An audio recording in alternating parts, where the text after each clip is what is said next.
Mensaje dominical del Monseñor Andrés Carrascosa, Nuncio Apostólico en el Ecuador.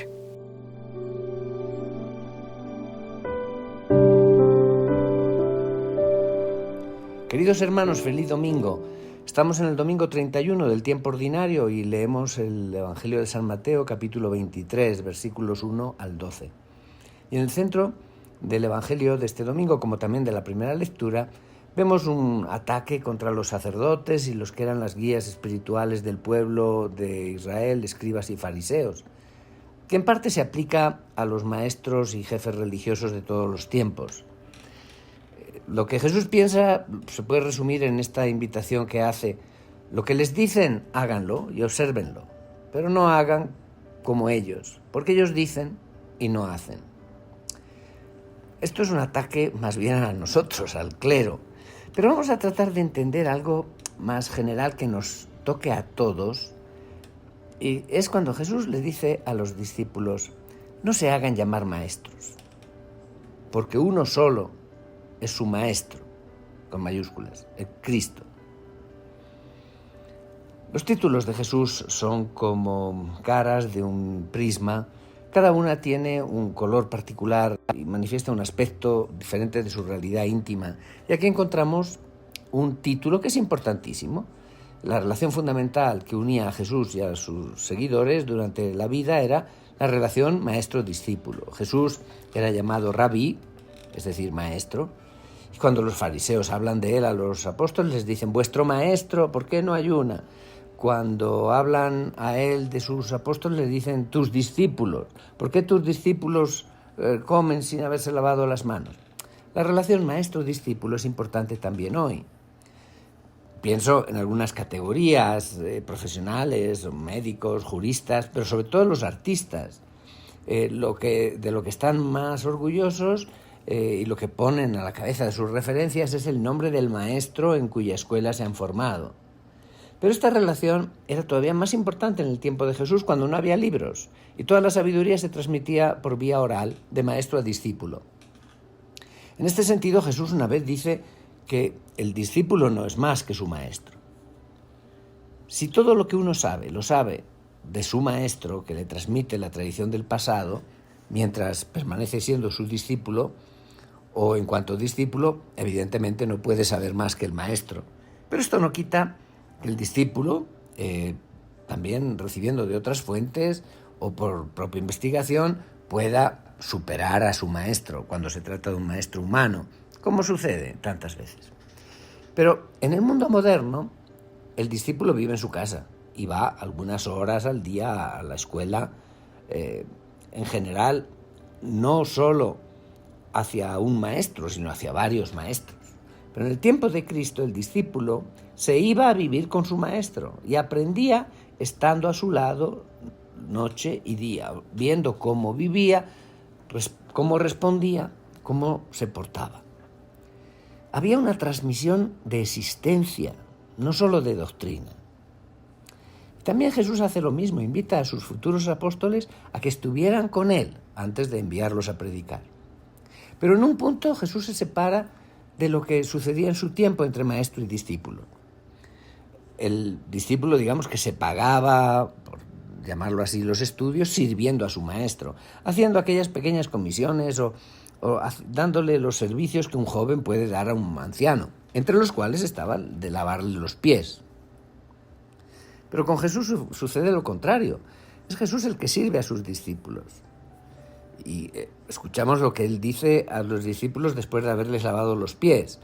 Ustedes me llaman maestro y señor y dicen bien porque lo soy. Pues si yo, el maestro y el señor, les he lavado a ustedes los pies, también ustedes deben lavarse los pies unos a otros. Les he dado el ejemplo para que, como he hecho yo, hagan también ustedes. Es decir, Jesús no es de la categoría de maestros que dicen y no hacen.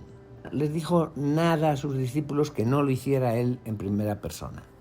Es precisamente lo opuesto a esos maestros que son atacados, digamos, en el Evangelio de hoy, que dice que atan cargas pesadas y las imponen sobre las espaldas de la gente, pero ellos no quieren moverlas ni siquiera con un dedo.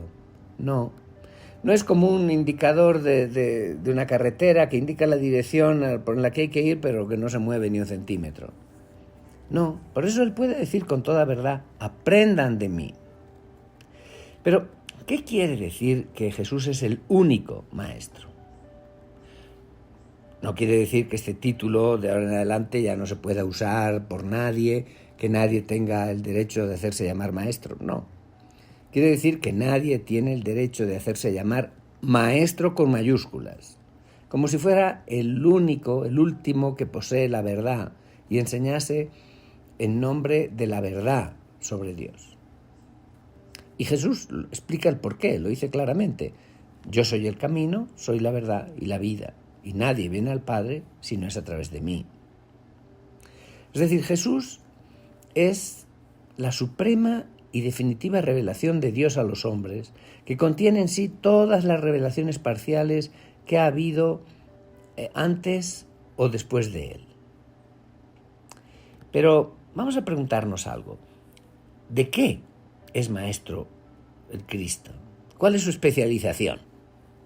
Pues hay dos temas: Dios y el hombre. Jesús nos hace conocer a Dios y nos hace conocernos a nosotros mismos. Y sabemos que estos dos conocimientos, en esto consiste la sabiduría esencial. San Agustín pedía a Dios que yo me conozca a mí y que yo te conozca a ti. El conocimiento de Dios, sin conocerse uno a uno mismo, podría llevar a la presunción de creerse iguales a Dios. El conocimiento de sí mismo, sin conocer a Dios, podría llevar a la desesperación. Pero el conjunto de las dos cosas es la verdadera sabiduría. Y sobre Dios, Jesús no se ha limitado a repetir cosas que ya hubieran sido dichas o conocidas. Ha traído novedades absolutas que solo el Hijo, que está en el seno del Padre, podía revelarlas. Que Dios es Padre, Hijo y Espíritu Santo, es decir, Trinidad. Que Dios es amor y por lo tanto es Trinidad. Porque menos que entre dos personas no puede existir el amor. Nos ha revelado las profundidades de Dios. Y sobre el ser humano nos ha revelado que está destinado a llegar a ser hijo de Dios, a poseer la vida eterna, que es libre, que puede decidirse o por la luz o por las tinieblas, que puede creer o rechazar creer, decidiendo de esa manera su destino eterno. Pero no ha dicho solo verdades abstractas sobre Dios. No se ha limitado a revelarnos quién es Dios, sino que nos ha dicho qué es lo que Dios quiere, cuál es su voluntad sobre nosotros. Esta es la voluntad de mi Padre, por ejemplo. El Evangelio no es en su conjunto, sino la revelación de este camino que Dios nos propone. Pero es sobre todo el Espíritu Santo, el Espíritu de la verdad, que nos guía hacia la verdad entera y que nos recuerda lo que Jesús nos ha dicho. Él es el maestro interior sin el cual, pues cuando leemos o escuchamos palabras que vienen de fuera, pues las escuchamos en vano. Él da como una unción especial que enseña todo. Y antes de subir al cielo, Jesús dio un mandato a los apóstoles: vayan y enseñen a todas las naciones, enseñándoles a observar todo lo que yo les he mandado. Es decir, los discípulos deben enseñar, deben hacer discípulos. Quiere decir que han sido promovidos como maestros. Es verdad. Esto no quita que hay un solo maestro con mayúsculas, porque ellos no deben hacerse... No deben hacer que las personas sean discípulos de ellos, sino discípulos de Cristo. Y en esta nueva tarea de maestros, los apóstoles y sus sucesores, y en un cierto sentido todos los bautizados, debemos imitar a nuestro Maestro. Enseñar con el ejemplo. Amar a aquellos a los que somos llamados a transmitirles la verdad. La verdad se transmite solo en la caridad. Estamos llamados a lavar los pies a los propios discípulos, es decir, tener un espíritu de servicio y no de dominio. Y es lo que el Maestro recomienda cuando termina el Evangelio: el mayor entre ustedes que sea el servidor de todos, porque quien se enaltece será humillado y quien se humilla será enaltecido. Pues bien, el el fruto mejor de esta reflexión nuestra sobre el Evangelio sería volver a descubrir, con la ayuda del Espíritu Santo, el honor enorme, el privilegio que es este título de ser discípulos de Jesús de Nazaret.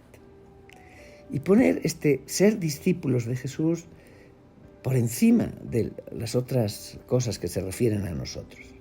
Miren, sentirnos discípulos, ser discípulos en la vida, en cualquier cosa, ser discípulos de Cristo. Que viéndonos o escuchándonos, alguien pueda decir de nosotros aquello que aquella mujer le dijo a San Pedro en el atrio del Sanedrín: también tú eres uno de sus discípulos, porque tu manera de hablar te traiciona. Que a nosotros se pudiera decir no lo que hablamos, sino tu manera de actuar dice que eres discípulo de Cristo. Queridos hermanos, que tengan un feliz domingo y que Dios les bendiga.